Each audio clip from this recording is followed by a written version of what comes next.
বাইরে ভাই এবার রিয়ামণি জায়গা মতো ধরা খাইছে, মানে আমার যতটুকু ধারণা বিয়াই বসে নাই। কারণ যেহেতু সে বলছে যে বিয়া বসা না বসা এটা তো এখানে দেখার আসে না, আমার যতটুকু ধারণা হয়তো বিয়েই বসে না। কারণ কাবিন নামা যেহেতু সে 10 লাখ টাকা দাবি করছে রিয়ামণি, যার ফলে হিরো আলম বেটা কম না, বেটা তো কম ট্যালেন্ট না। হ্যাঁ, হিরো আলম বলতেছে যে তাহলে কাবিন নামা দেখাব, সাংবাদিকরা সবাই ডাইকা নেয়া বলতেছে যে কাবিন নামা দেখাব। কাবিন নামার কথা বলতেই তো পাগল হয়ে গেছে, মানে দেখেন অবস্থাটা। অস্বীকার করেছে, হিরো আলম অস্বীকার করেছে আমি তাদের ওয়াইফ না। হিরো আলমই বলেছে যে আপনার কাবিননামা দেখাবো।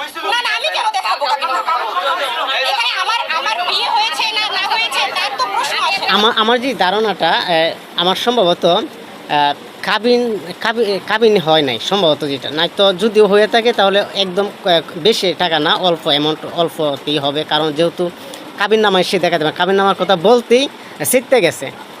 হিরো আলম তো ডাইরেক্ট কথা যে কাবিন নামা দেখাব, সে 10 লাখ টাকা দাবি করছে না, তাহলে কাবিন নামা দেখাব। কাবিন নামার কথা বলতেই রিয়ামণি শিখতে গেছে। এখানে আমার বিয়ে হয়েছে না না হয়েছে তার তো প্রশ্ন আসে না। এখন আমার কাছে এটা লাগতেছে যে তার সেইতে যাওয়াটা একটা সন্দেহ মনে করে গেল। হ্যাঁ, বিয়া বসা না বসা এটা তো এখানে প্রশ্ন না, এটা তো আমার কাছে একটু মানে কীরকম জানি একটা গাবলা লাগতেছে আমার। সম্ভবত হয়তো মানে এটার মধ্যে একটা পেঁয়াজ আছে, আর কি একটা নাটক সাজাইতেছে। মানে মানে তারা হিসাবে কিন্তু তারা দুজন হতিন যদি হয়ে তাই যে গলাগুলি যেমনি করছে, মানে যে গলাগুলি যেভাবে তারা যেভাবে আছে, আমার সম্ভবত এমনিতে তো একজন আরেকজনের সেমাই দেখতে পারে না।